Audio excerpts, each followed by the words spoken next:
예, 오늘 요한복음 8장입니다. 요한복음 8장.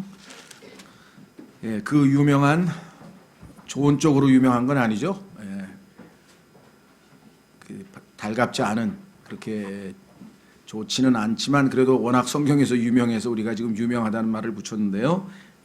현장에서 간음을 한 여인에 대한 이야기가 성경에 나와 있습니다. 그런데 놀라운 사실은 이 요한복음 7장 53절서부터 시작해서 8장 11절까지를 삭제시키는 성경들이 많고요. 그 다음에 삭제는 시키지 않더라도 거기다가 가로를 쳐놓고 많은 고대 사본들에는 없음 뭐 이런 식으로 해놨어요. 근데 사실은 있는 사본들도 훨씬 많은데도 불구하고 하여간 하나님께서 인간의 그 추악한 죄를 들춰낼 때가 되면 아마 글쎄요 그 도둑이 제발 저린다 그래야 되나 하여간 이런 구절만 나오면 자꾸 거부감을 일으키는 것 같아요. 성경에서 뭐 이것에 대해서 연구된 게 엄청 많습니다. 이것은 분명한 하나님의 말씀이기 때문에 여기 기록됐다는 것을 우리는 뭐 일추고도 의심치 않고 그대로 믿고 받아들이지만 왜들 이 구절들을 그렇게 가만 놔두지 않는지 상식적으로 생각해 봤을 때요. 예를 들면 만약에 요한복음 7장 52절에서 문장이 끝나고 만약에 53절서부터 11절까지가 없다면 그렇죠? 12절에 그때 예수님께서 다시 그들에게 말씀하여 이르시되 라고 하는 말과 7장 52절의 연결이 도저히 되질 않습니다. 두 사건이 엇박자를 일으킨다는 거죠. 그러니까 상식적으로 봤을 때도 이 구절이 빠져서는 안 된다는 것을 너무나 쉽게 이해할 수 있는데도 불구하고 이 구절을 문제 삼는다. 이 정도만 여러분들 이해하시고요. 우리 그리스도인들은 하나님께서 주신 말씀을 있는 그대로 다 믿고 받아들인다. 자, 7장 53절에 보니까 모든 사람이 자기 집으로 가니라 그랬습니다. 여러분들도 다 집이 있습니까? 예, 근데 성경에 보니까 예수님은 집이 없으셨어요. 성경에 보니까 누굴 집이 없었다고 성경에 나오죠. 예, 그런데도 예수님보다도 더 잘 사시면서 불평하시는 분들이 왜 이렇게 많은지 모르겠어요. 예, 예수님은 지금 다른 사람 다 집에 갔어요. 자기 집으로. 성경에 보니까 다 자기 집에 가더라고. 다 집에 가. 노숙자도 하여간 어디든 찾아가는 모양인데 예수님은 산으로 가신 집이 없으셔서 1절 예수님께서 올리브산으로 가시니라. 자, 올리브산과 2절에 그분께서 아침 일찍 다시 성전으로 들어오시니 온 백성이 그분께 나오매 그분께서 앉으사 그들을 가르치시더라. 뭐 뒤에 나중에 보겠습니다만 이 올리브산과 아침 이것은 다 예수 그리스도의 재림 문맥과 비슷하죠. 예수 그리스도께서 재림하실 때 올리브산이 나중에 도착하시게 되고 그 다음에 예수님의 재림 때는 의의 태양이 떠오르는 것처럼 찾아오시고 그 다음에 예수 그리스도의 재림 때는 놀랍게도 재림 때와 마찬가지로 이 라합이라고 하는 그 이 기생 창녀가 이 여호수아서에서 등장해서 그가 예수 그리스도를 상징하는 그 빨간 주홍색 실을 매달고 나중에 구원받게 되는 장면이 나오는데 이 초림 때에도 여기 간음하는 여인에 대해서 성경에 보면은 이것도 창녀짓의 하나라고 성경에 써 있습니다. 법 죄목에. 그러니까 예수 그리스도의 재림과 초림이 맞물려서 여기에 잘 기록되어져 있다. 자, 우리가 이런 뭐 간음, 음행, 창녀 막 이런 표현이 우리가 그렇게 썩 유쾌한 표현은 아니지만 성경에서는요. 우리가 마음을 하나님 이외에 다른 것에 빼앗기면 그것을 영적인 간음이라 그래요. 구약에서도 보면은 이스라엘 백성들이 영적으로 하나님 앞에 음행을 저지른 일들이 많이 있었죠. 그래서 성경에 보면요. 나는 음행이나 간음하고는 아무 상관이 없다 생각하실지 모르지만 탐욕은 우상숭배라 그랬죠. 성경에 보면 탐욕. 그렇죠? 그러면 우상숭배와 상관이 있습니까? 없습니까? 있죠. 우리도 하나님 이외의 것들을 탐심내고 있는 경우가 많고요. 더더군다나 하나님 이외의 것에 우리의 마음을 빼앗겼다. 그러면 그건 탐심뿐만 아니라 세상을 사랑했다. 그러면 그건 세상을 사랑하는 자는 하나님께 영적으로 음행을 저지르는 것이다라고 성경에 또 기록되어 있단 말이죠. 야고보서에. 그래서 우리가 이런 구절을 대할 때는 단지 어떤 외형적인 또 이 물리적인 것만 생각할 게 아니라 영적으로 내 마음이 제 1순위에 하나님이 계신가, 그렇죠? 내가 가장 하나님을 먼저 사랑하고 있는가, 다른 무엇보다도 그것들 우리가 한번 점검해 보는 그런 시간을 가지시면 좋겠어요. 그래서 자 1절 보시니까 예수님께서 올리브산으로 가시니라 이렇게 했습니다. 그분께서 아침 일찍 다시 성전으로 들어오시니, 예수 그리스도께서는 이제 성전에서 가르치시는 이 일이 가장 주된 아주 예수님의 마지막 사역이죠. 온 백성이 그분께 나아오매 그분께서 앉으사 그들을 가르치시더라. 예수님께서 초림 때 주로 하셨던 일 중에 하나가 바로 이것인데요. 자, 이렇게 하나님께서 보내신 하나님의 아들은 하나님께 충성된 사역을 하고 계시는데, 자, 바리새인들과 자 서기관이라고 하는 이 대적자들이죠. 3절. 서기관들과 바리새인들이 간음하다가 붙잡힌 여자를 그분께 데리고 와서 그녀를 한가운데 세우고, 목적은 뒤에 나옵니다만 예수님을 시험하기 위해서죠. 다른 의도가 아니라 분명히 앞부분에서 소위 말하면 보안 요원을 보내서 예수 그리스도를 지금 잡아오라고 시켰는데, 잡아오기는커녕 내가 여태까지 그렇게 말씀하시는 분을 만난 적이 없다 하면서 예수님께 아주 매료돼서 감동을 받고 이 보안 요원이 되돌아와서 이 바리새인들도 지금 위기의식을 느끼고 있는 상황입니다. 이거 어떻게든지 걸고 넘어져서 빨리 뭔가 해결을 봐야지, 그렇지 않으면 자신들의 이 권위가 침추되고 점점 위기로 몰리게 될 터인데, 그래서 어떻게 했는가, 이번에는 어떤 술수를 썼느냐 하면, 간음하다가 붙잡힌 여자를 그분께 데리고 와서 그녀를 한가운데 세우고 그분께 이르되 선생님이여, 이 여자가 간음하다가 현장에서 붙잡혔나이다. 이제 모세는 율법에서 이러한 자를 돌로 치라고 우리에게 명령하였거니와 선생님은 어떻게 말씀하시나이까 하니라. 자, 그러니까 율법을 걸고 들어왔어요. 구약에서 하나님께서 하신 율법을 걸고 들어와서 예수님께서 율법대로 하시면 어떻게 됩니까? 이 당시에는 로마가 이 통치권을 가지고 있기 때문에 돌로 쳐서 죽이는 그 사형을 집행해버리면 로마의 법에 어긋나는 것이고, 그렇죠? 만약에 용서해 주라고 사랑을 베풀어 버리면 모세의 율법을 어겼다고 해서 또 걸고 넘어질 것이고, 그렇죠? 그러니까 예수 그리스도께서는 이 상황에서 이래도 걸려 넘어지고 저래도 걸려 넘어지게끔 돼 있어요. 이런 시험을 여러분 자주 이제 유대인들이 하게 되는데요. 그 첫 번째가 바로 이 율법에 관한 것을 가지고 시험을 하게 됩니다. 자, 레위기 20장 20절을 보겠습니다. 레위기 20장 20절. 구약에 이렇게 되어 있습니다. 레위기 20장 20절에 하나님께서 자신의 백성은 순결한 백성이어야 되고 정결한 백성이어야 되기 때문에 이와 같이 그 성적인 문제에 있어서 순결해야 될 것을 강조하기 위해서 여러 가지 율례를 주셨는데, 그 율례 중에 하나가 레위기 20장 20절에 이렇게 나와 있습니다. 그렇죠? 레위기 10절입니다. 죄송합니다. 레위기 20장 10절. 레위기 20장 10절. 다른 남자의 아내와 간음하는 남자, 곧 자기 이웃의 아내와 간음하는 자가 있을 경우 그 간음한 자와 간음한 여자를 반드시 죽일지니라. 자, 여기서는 지금 돌로 치란 말은 아직은 없죠. 자, 그 다음에 신명기 22장 22절로 갑니다. 신명기 22장 22절.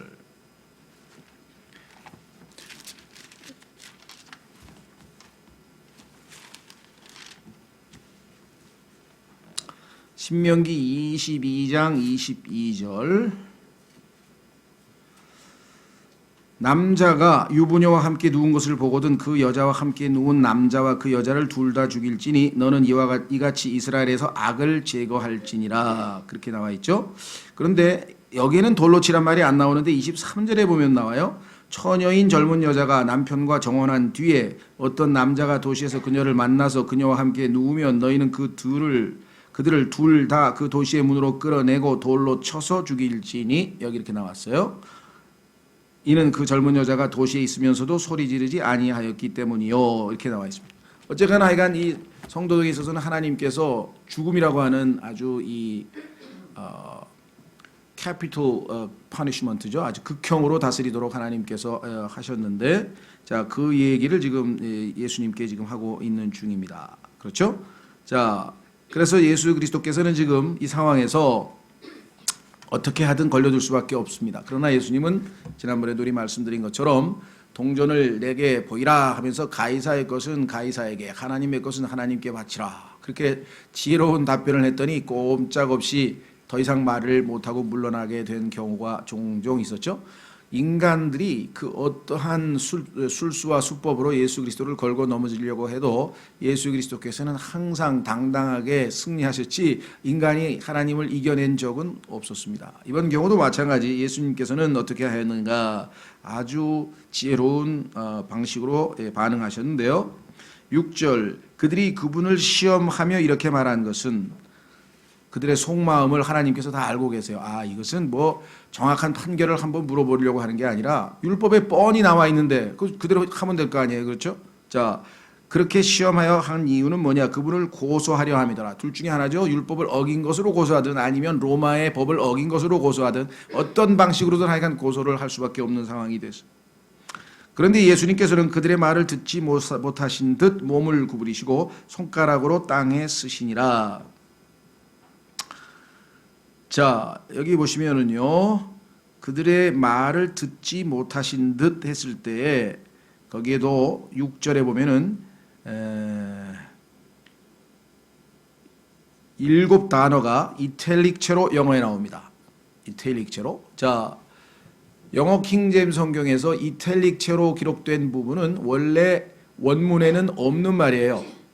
원래 헬라어에는 없는 말인데 영어로 표시를 하려면 집어넣지 않고서는 말이 성립이 안 될 때, 그럴 때에는 거기다가 이탈릭체어를 집어넣어서 이것은 원문에는 없지만 영어로서는 이렇게 표현해야 된다라고 하는 것을 집어넣은 것입니다. 그래서 굉장히 정직하죠. 그렇죠? 왜? 한 단어, 한 나라의 언어를 다른 나라의 언어로 옮길 때에 거기에 필요한 말을 집어넣어서 영어를 영어 문장답게 만들어야 될 거 아니에요. 그렇죠? 예. 그래서 킹제임스 성경만이 가장 정직한 성경이다. 왜? 원래 언어에 없을 때에는 그것을 이탈릭체로 표시해서 정확하게 알 수 있도록 해놨죠. 자, 그래서 거기에 확인해 보시면 6절에 나와 있고요.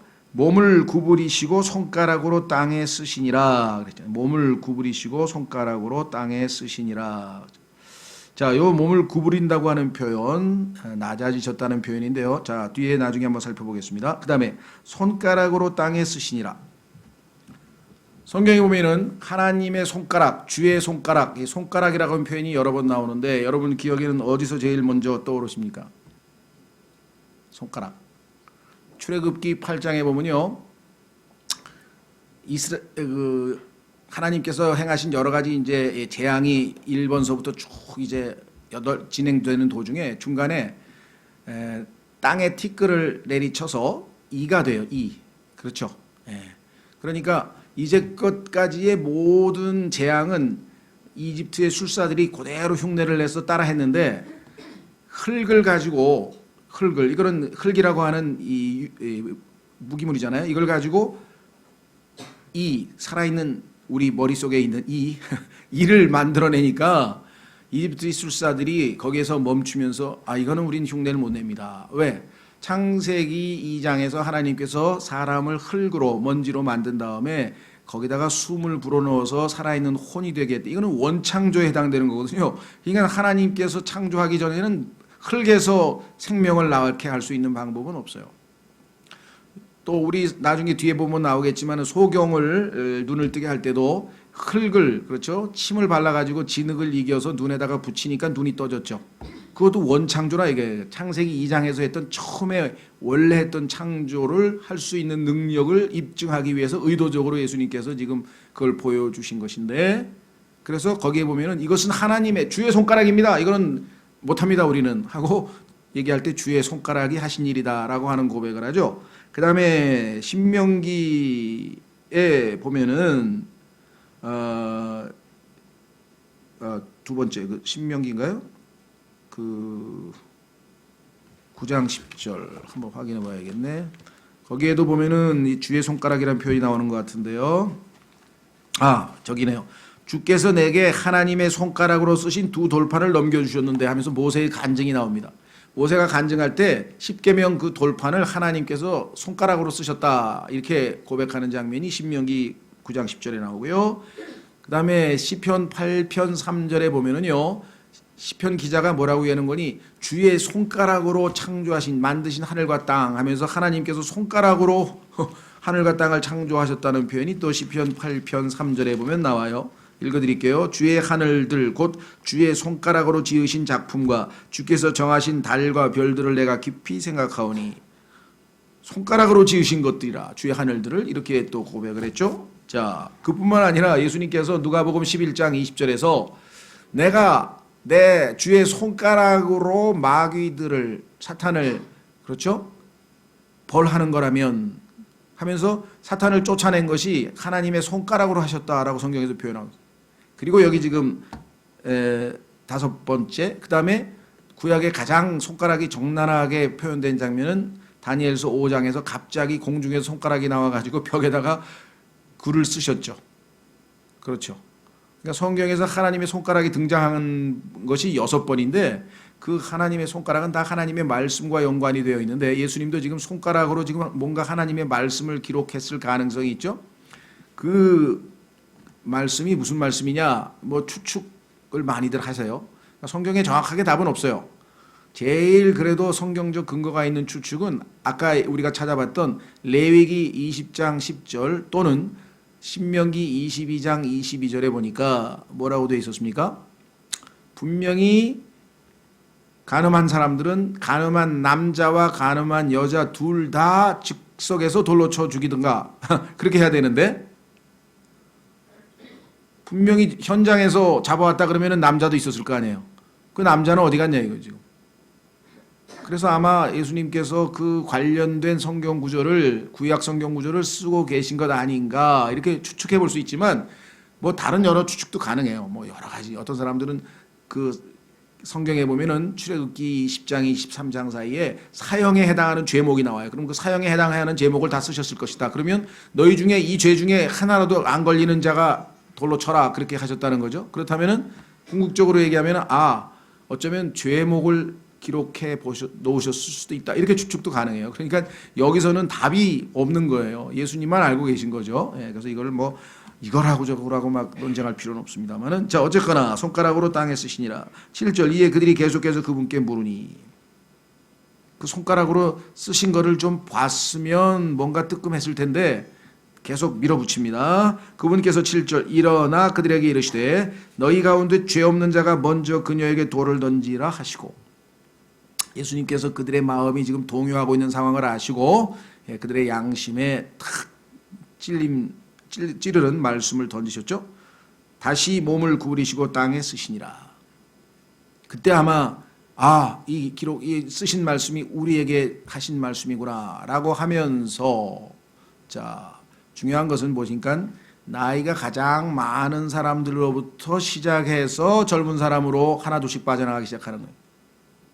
왜 그러겠습니까? 나이가 많은 사람일수록 지은 죄가 많겠죠. 그러니까 그 자기가 도저히 그래 내가 저 여자를 정죄할 자격이 안 되지 하고 다 뒤로 물러섰을 거예요. 자, 어쨌거나 그들이 그것을 듣고는 양심의 가책을 받아, 예수 그리스도의 말씀에 아직은 그래도 양심의 가책을 받았네요. 양심의 가책을 받아 나이가 가장 많은 자들로부터 시작하여 마지막까지 하나씩 빠져나가매 오직 예수님만 남았고 그 여자는 한가운데 있더라. 자, 그래서 양심의 가책을 받고 이들이 어떻게 해야 됩니까? 사실은요, 여기서 더 머물면서 함께 죄 사함을 받았으면 너무나 좋겠는데 다 떠나버렸어요. 여기 보니까 예수님을 결국은 버리고 떠나버렸는데요. 오직 예수님만 남았고 그 여자는 한가운데 서 있더라. 예수님께서 일어나사 그 여자 외에는 아무도 없음을 보시고 그녀에게 이르시되 여자여 너를 고소하던 그 자들이 어디 있느냐? 아무도 너를 정죄하지 아니하였느냐? 하시니 그녀가 이르되 주여 아무도 하지 아니하였나이다 하매 예수님께서 그녀에게 이르시되 나도 너를 정죄하지 아니하노니 가서 다시는 죄를 짓지 말라 하시니라. 자, 여기서 주목해야 될 것은 뭐냐? 성경에 따르면 재판을 할 때에는 두세 증인의 말을 근거로 해서 판단을 내리게 돼 있어요. 두세 증인이 있어야 되는데 증인들까지 다 도망가 버렸어 지금. 그래서 지금 증인이 없는 상황이죠. 그래도 사실은 예수님은 재판하실 수 있어요. 왜냐하면 유일한 참되신 재판관이시기 때문에 예수님이 재판하는 데는 아무 문제가 없어요 사실은. 그리고 예수님은 죄가 없으시기 때문에 성경에 따르면 예수님은 죄를 알지도 못하고 죄와 상관이 없고 죄를 짓지도 아니하였고 그렇게 죄와는 무관하신 분이기 때문에 자격을 유일하게 갖추신 분은 예수님 뿐이세요. 그래서 얼마든지 이 여인을 정죄할 수 있었지만 예수님께서 뭐라고 말씀하셨습니까? 초림하셨을 때 나는 정죄하러 온 것이 아니고 죄인을 구원하러 오셨다. 확인해 보겠습니다. 스스로 그렇게 말씀하셨잖아요. 요한복음 3장 17절에. 자, 요한복음 3장 17절.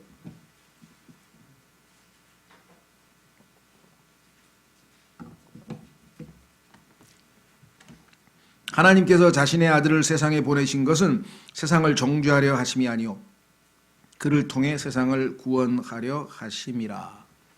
그래서 이 죄인인 이 여인에게 구원을 베풀기 위해서 내가 정죄하지 않겠다 할 수 있는 권리도 있고 얼마든지 할 수 있지만 내가 아버지로부터 보냄을 받은 목적은 너를 정죄하려 하는 것이 아니라 내가 너를 위해서 죽을 터인즉, 그렇죠? 이제 내가 너를 위하여 죽을 터인즉 내 죄사함을 받으라 이 말이죠. 자, 그래서 다시 요한복음 8장으로 오시면 예수님께서 일어나서 그 여자 외에는 아무도 없음을 보시고 그녀에게 이르시되 여자여 너를 고소하던 그 자들이 어디 있느냐? 아무도 너를 정죄하지 아니하였느냐 하시니 그녀가 이르되 주여 아무도 하지 아니하였나이다. 하매 예수님께서 그녀에게 이르시되 나도 너를 정죄하지 아니하노니. 자, 여기까지만 받으면 안 됩니다. 너무나 많은 그리스도인들이 주님께서 우리를 십자가에서 우리를 대신해서 죄값을 치르시고 죽고, 그렇죠? 부활하셔서 우리에게 생명을 주신 목적은 우리를 그저 죄의 형벌로부터 구출해서 하늘나라로 데려가고 지옥의 형벌을 면하게 해주는 그것이 목적이 아니고, 그것은 결과죠. 목적이 아니라 결과적으로 우리에게 주어진 축복이고, 목적은 우리로 하여금 죄와 상관없는 삶을 살아서 하나님께 영광을 돌리는 삶을 살라는 거잖아요. 그렇죠? 그 지금 뒤에 있는 게 얼마나 중요해. 가서 다시는 죄를 짓지 말라. 물론 우리가 우리 몸에 여전히 죄가 거하고 있고 아담의 죄성이 여전히 우리 안에 있기 때문에 우리가 아차 하는 순간에 섰다 하면 다시 넘어질까 조심해야 되고 자칫 쉽게 죄를 지을 수 있는 상황이 자주 발생하죠. 예. 그러나 우리가 정신만 차리고 주님만 의탁하고 정말 깨어 있어서 성령을 쫓아 살면 얼마든지 100% 이론적으로 죄를 안 지을 수도 있는 것이죠. 자, 확인해 보겠습니다. 요한일서 2장. 요한일서 2장으로 가시면 많은 분들이 안타깝게도 요한일서 2장 1절에 요한일서를 기록한 목적은 죄를 짓지 않게 하려는 게 목적이에요. 우리를 구원하신 목적은 더 이상 죄와 상관없이 하나님께 영광 돌리는 삶을 살게 하는 건데 죄를 지어도 다시 자백만 하면 용서받는다니까 거기에 자꾸 초점을 두려고 그래요. 자꾸 죄를 지니까. 그건 뭐 우리도 이해가 돼요. 자꾸 죄를 지니까 그 용서받는 방법에다가 관심을 갖지만 원래는 얼마든지 순종하면 죄를 안 지을 수 있는 능력을 우리 안에 주셨는데도 불구하고 그 주님의 권능과 능력은 우리가 소홀히 한 채 당연히 우리는 죄를 지을 수밖에 없어 하고 죄를 짓고 나서는 어떻게 하면 죄를 다시 용서받는지 거기에만 지금 관심을 갖는데 이거는 조금 생각을 달려야 돼요. 그렇다고 내가 완전히 죄를 안 지을 수는 없겠죠. 자주 우리가 실수를 하고 또 죄를 짓지만 자, 요한일서 2장 1절 요한일서 2장 1절 나의 어린 자녀들아 내가 이것들을 너희에게 쓰는 것은 너희가 죄를 짓지 아니하게 하려 함이라. 예수님께서도 말씀하셨잖아요. 내가 너를 용서하니 이제는 다시는 가서 죄를 짓지 말라 이렇게 얘기를 하셨죠. 근데 문제는 어디에 있어요? 뒤에 만일 누가 죄를 지어도 혹시라도 우리가 살다가 나약해서 넘어지고 죄를 지어도 이런 말이죠. 근데 그냥 죄를 너무 자주 너무 습관적으로 너무 아무렇지도 않게 죄를 짓게 되면요 우리의 양심이 점점 무뎌져요. 그렇죠? 그래서 마치 자백하고 용서받는 게 무슨 권리나 되는 듯이 그렇게 우리가 행동해서는 안 되는 거죠. 그렇죠? 물론 우리가 나약해서 죄를 지을 수는 있겠지만, 그래서 여기 써 있죠. 만일 누가 죄를 지어도 우리에게 아버지와 함께 계신 변호자가 계시니 곧 의로우신 분 예수 그리스도시라. 자, 이분이 계시기 때문에 이분께 의탁하고 자백하면은 1장 9절로 갑니다. 용서는 받지만, 그러나 늘 여러분들에게 말씀드립니다. 우리가 여러분들이 다치지 않는 게 상책이죠. 근데 다쳐도 약을 잘 바르고 치유하면은 상처는 낫지만 뭐가 남습니까? 흉터가 남잖아요. 그 우리의 혼에 죄를 지은 흉터가 많이 있은 채로 주님을 뵈면 부끄럽잖아요. 하늘나라에 가서 흉터가 적을수록 좋을 거 아니에요.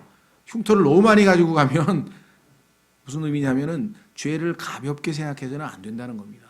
그리고 죄를 안 지을 수 있는 능력을 우리에게 주셨어요. 그러니까 우리가 주님께 내 의지를 내어드리고 믿음으로 순종하면 죄를 얼마든지 안 지을 수 있게끔 해 놓으시고 죄를 짓지 말라 그랬지. 어차피 죄를 지을 수 있는데 죄를 짓지 말라고 하신 건 아니라는 거죠. 그렇죠? 예. 자, 그래서 요한 1서 1장 9절 만일 우리가 우리의 죄들을 자백하면 그분께서는 신실하시고 의로우사 우리의 죄들을 용서하시며 모든 불의에서 우리를 깨끗하게 하시느니라. 이렇게 해서 다시 주님과 우리의 교제가 회복이 되는 겁니다. 그러니까 구원이라고 하는 것은 예수 그리스도의 십자가에서 이루신 이 일을 우리가 믿음으로 단번에 얻게 되는 거지만 신분을 획득한 이후에 우리의 삶에 있어서는 이렇게 계속해서 교제가 단절이 되고 하나님 앞에 우리가 죄를 지었을 때는 자백을 통해서 다시 관계 회복을 우리가 이루어야 되는 것이죠. 이것에 대해서 이제 여러 가지 이제 문제가 발생해요. 그것은 뭐냐? 어떤 사람들은 그리스도인이 되면 절대로 죄를 지어서는 안 된다. 왜 그러냐? 그러니까 죄를 지으면 짓지 않는 것이 하나님의 자녀라고 되어 있다. 자, 그거 보세요. 한 장 넘기세요. 굉장히 중요합니다. 요한일서 3장 9절.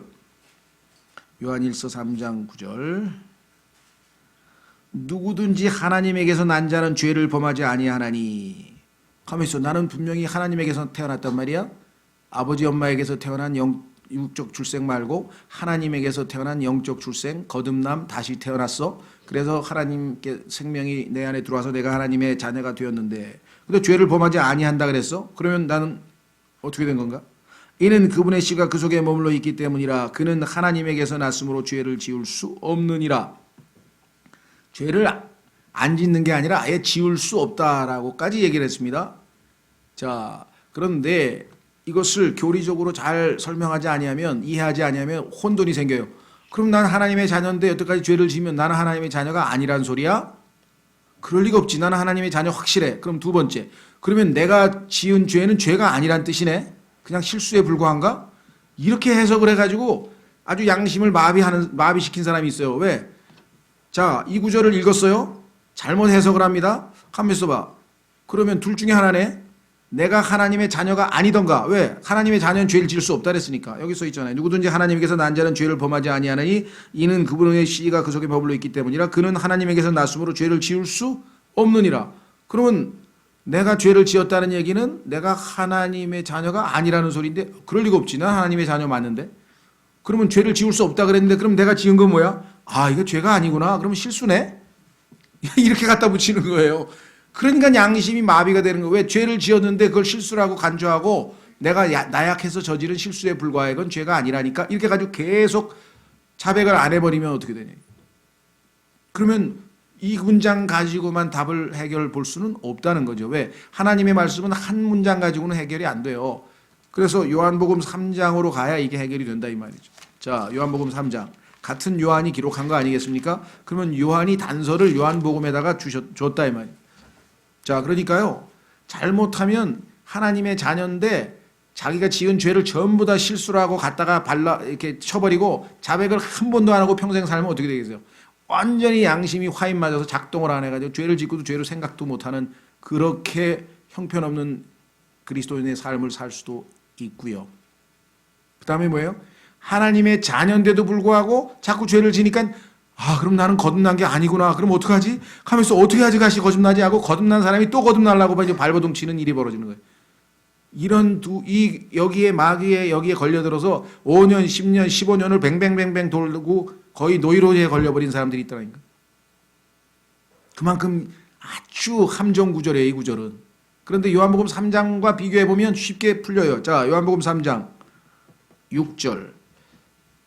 육에서 난 것은 육이요 성령에게서 난 것은 영이니. 자, 그렇다면은 아까 하나님에게서 난 자는 죄를 지을 수 없다고 했을 때 그 하나님에게서 난 자는 내 육입니까? 내 영입니까? 당연히 내 영이죠. 왜? 육은 부모에게서 난다 그랬죠. 육에서 난 건 육이라 그랬으니까 내 육은, 이 육은 얼마든지 죄 지을 수 있어요. 지금도 얼마든지 죄 지을 수 있어요. 그런데 내 속사람, 내 영은 하나님에게서 난 자는, 내 속사람, 내 영은 절대 죄를 지을 수가 없어요. 왜? 하나님의 영이 내 안에 거하시기 때문에. 속사람과 겉사람이라고 하는 교리를 몰라버리면은 절대로 안 풀려서 여기서 뱅뱅뱅뱅 돌아버리는 거예요. 그런데 그런 사람을 너무나 많이 봤고 또 아주 그 이용호에 먹는 목사들이 있어요. 그거 보세요. 죄를 지었으니까 거듭나지 않았잖아요. 나한테 다시 오세요. 그래가지고 다시 거듭나게 해준다고 하는 사람이 있는가 하면 아예 양심이 마비돼서 괜찮아. 그거 실수야. 그거 죄 아니야. 괜찮아. 그래가지고 죄를 즐기게 만들어 놔놓고 그건 죄가 아니라고 생각하게 만드는 양심 불량의 그런 사역자도 지금 허다하게 있다는 게 사람들을 속이는 거예요. 본인이 이 구절을 해서 스스로 해결을 못하고 답을 못 얻은. 여기서는 지금 교리적으로 하나님에게서 난 자는 우리 육이 아니에요. 우리 겉사람이 아니에요. 우리 속사람은 죄를 지을 수 없다고 하는 요한 1서의 핵심적인 교리를 우리에게 지금 설명하고 있는 거란 말이죠. 자, 다시 돌아옵니다. 그래서 예수님께서는 다시는 죄를 짓지 말라. 자, 그러면 거기서 요한복음 8장에서 한 가지 교훈을 얻겠습니다. 그것은 뭐냐? 요한복음 8장의 경우에는요, 죄인이 어떻게 구원받는지를 우리에게 그림으로 잘 보여줍니다. 자, 죄인이 지금 예수 그리스도 앞에 나왔죠? 예, 데리고 왔습니다. 예. 자, 그런데 그에게 처방하신 것은 뭐냐? 여기 보면은요, 6절에 몸을 구부리시고 이렇게 돼 있어요. 그렇죠? 예. 7절에 본 둘째 줄에 일어나 그랬어요.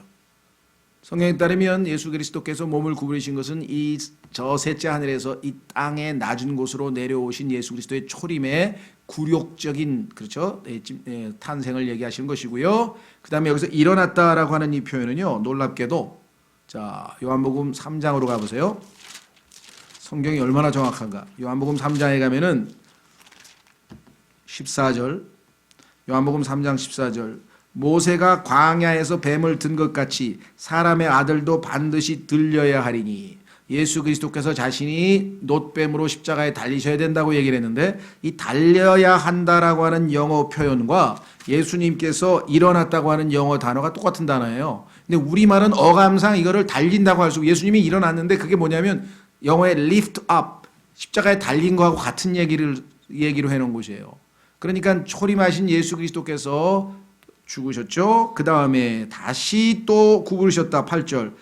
예수 그리스도께서 죽으시고요. 그 다음에 또 일어나셨어요. 10절. 예수님께서 일어나사 예수 그리스도의 부활이고요. 그렇죠.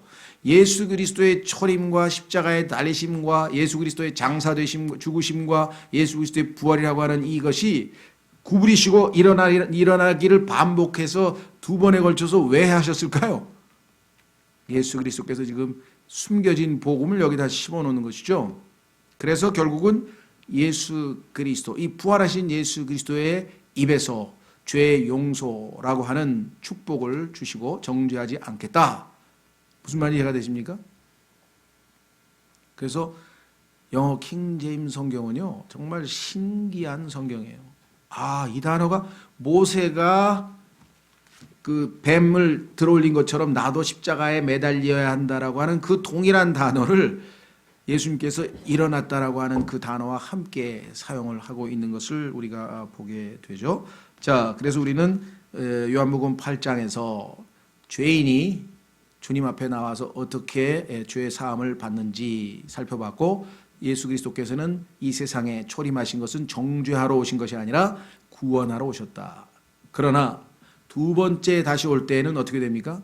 성경에 보니까 두 번째 다시 올 때에는 심판하러 오신다. 성경에 써 있잖아요. 벌 주러 오신다 이렇게 써 있잖아요. 그러니까 예수 그리스도를 초림하신 예수님을 거부한 자들에게는 더 이상의 기회가 없어요. 그렇죠. 그래서 우리가 욕 먹어가면서 어떻게든지 좀 그 예수님의 그 심판은요 어마어마한 심판이고 진노이기 때문에 계시록 5장 계시록에 가면은 어린 양의 진노에서 우리를 가려달라고 그 너무 두려워서 숨어버리지도 못하는 그런 어마어마한 두려움인데 우리가 알고 있는 사람이 더 가까이는 내 가족이 내 친척이 내 친구가 다 지금 예수 그리스도를 지금 현재 거부하고 있다면 그들이 다 그러한 심판의 대상이 된다는 것을 우리가 너무나 적나라하게 알고 있기 때문에 내가 예수님께 구원받은 거는 기쁘고 행복하지만 그게 얼마나 또 우리에게는 큰 짐이 되느냐 이 말이죠. 그렇죠. 예, 그래서 우리가 가족 구원을 위해서 거의 대부분의 그리스도인들이 기도 제목 물어보면 1번이 가족 구원이에요. 1번이 가족 구원. 우리 어머니 누구 구원.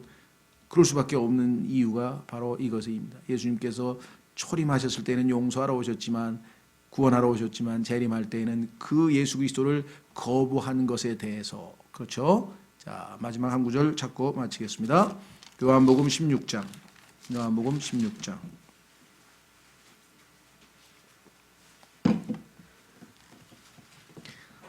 예수님께서 요한복음 14, 15, 16장에서 놀라운 다락방 설교로 가장 위대한 성경에서 온 세상에서 이제껏 우주에서 가장 위대한 설교를 하셨는데 그 설교 내용에는 성령님에 관한 구절들이 여러 개가 있습니다. 그 중에서 예수님께서 말씀하시기를 7절 그럼에도 불구하고 내가 너희에게 진실을 말하노니 내가 떠나가는 것이 너희에게 유익하니라. 왜냐? 나는 현재 육체를 입고 이 땅에 와 있기 때문에 시간 공간의 제약을 받고 있다. 그러나 내가 가고 성령께서 이 땅에 오시면 그는 시간 공간의 제약이 없이 나보다 훨씬 더 너희에게 큰 유익을 주실 것이다. 왜? 너희 안에 내주하실 수 있잖아요. 예수님은 지금 육체로 계실 때는 우리와 마주볼 수밖에 없지만 성령이 오시면 우리 안에 들어오실 수 있잖아요. 그래서 내가 떠나가지 아니하면 위로자께서 너희에게 오지 아니하시리라.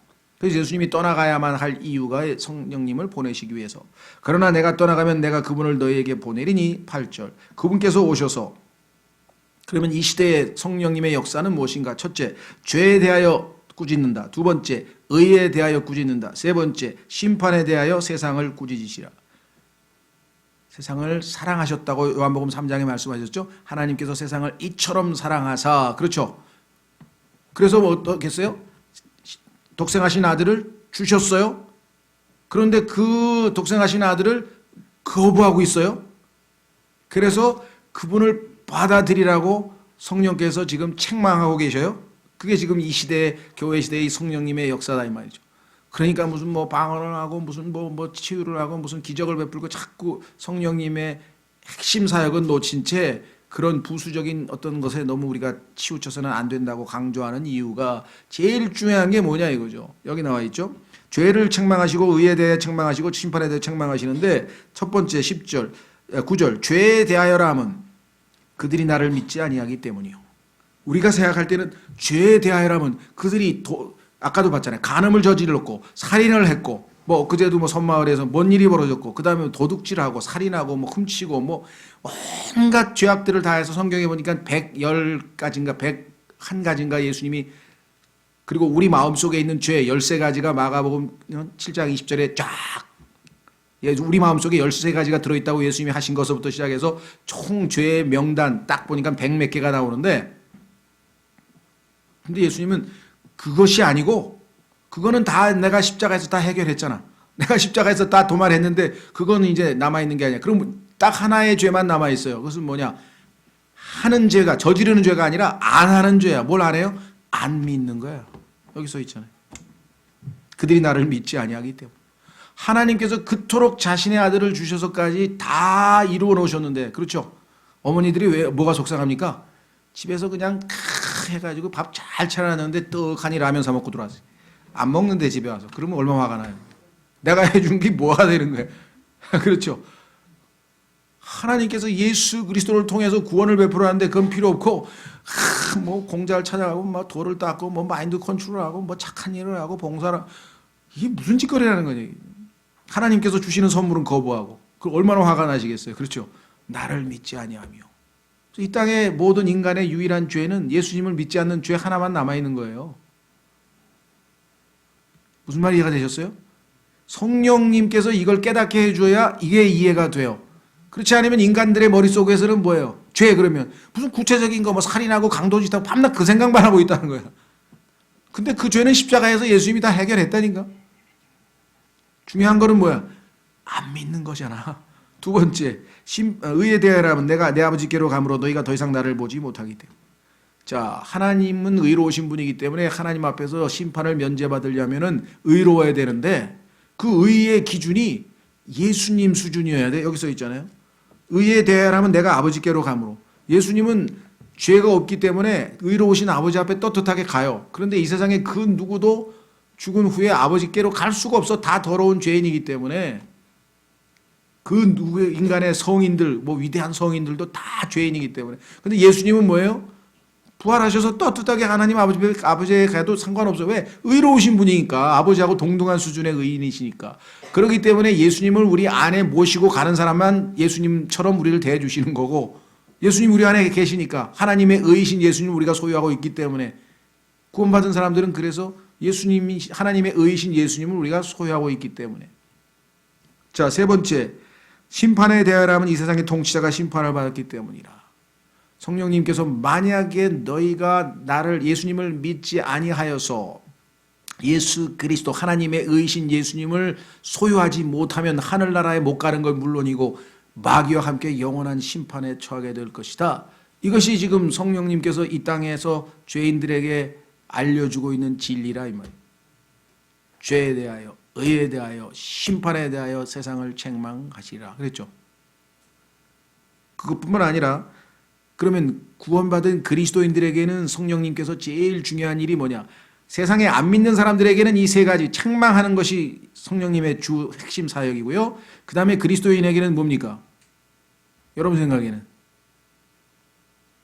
막 성령의 역사하면 외형적인 게 떠오르. 성경에 보면요, 모든 진리 가운데로 우리를 인도하시는 것이 믿는 그리스도인에게 하시는 성령님의 핵심 사역이라고 거기 써 있잖아요. 자, 13절. 그러나 그분 곧 진리의 영께서 오시면 너희를 모든 진리 가운데로 인도하시리니 그분은 스스로 말씀하지 아니하시고 무엇이든지 자기가 들은 것만을 말씀하시며 앞으로 일어날 일들을 너희에게 보이시리라. 그분께서 나를 영화롭게 하시리니 이는 그분께서 내게서 받아 그것을 너희에게 보이실 것이기 때문이라. 아버지께 있는 모든 것은 내 것이니라. 그러므로 내가 말하기를 그분께서 내게서 가져다가 그것을 너희에게 보이시리라 하였노라. 예수 그리스도께서 부활 승천하시고 성령님께서 예수님이 주신 것들을 다 받아가지고 이 땅에 와서 우리들에게 예수 그리스도의 말씀을 우리에게 가르쳐 주셔서 우리로 눈을 뜨게 하시고 그를 통해서 예수님을 더욱더 영광스럽게 영화롭게 하는 것이 성령님이 이 땅에 오신 목적이다 하고 성경에 가르쳐 줬죠. 성령론 하면서 사람들이 이 조직신학에서 가장 심오한 것을 성령론이라고 생각하는데 그 핵심이 여기 써 있어요. 그 핵심이 세상에 대해서 책망, 그리스도인에 대해서 진리로 인도하여서 하나님께 영광 돌리는 것이 예수 그리스도를 영화롭게 하는 것이 성령님의 핵심 사역이라고 말씀을 하셨죠. 예. 자, 그래서 우리는 오늘 요한복음 8장과 관련 지어서 다음 시간에는 내가 세상의 빛이다 하면서 이제 세상을 향해서 정죄하시는 그래서 그들에게 도전하시는 예수 그리스도의 요한복음 8장 12절서부터 오늘 주신 말씀 통해서 여러분과 제가 깨달은 것을 잘 간직하고 주님의 말씀에 순종할 수 있도록 잠깐 기도하겠습니다.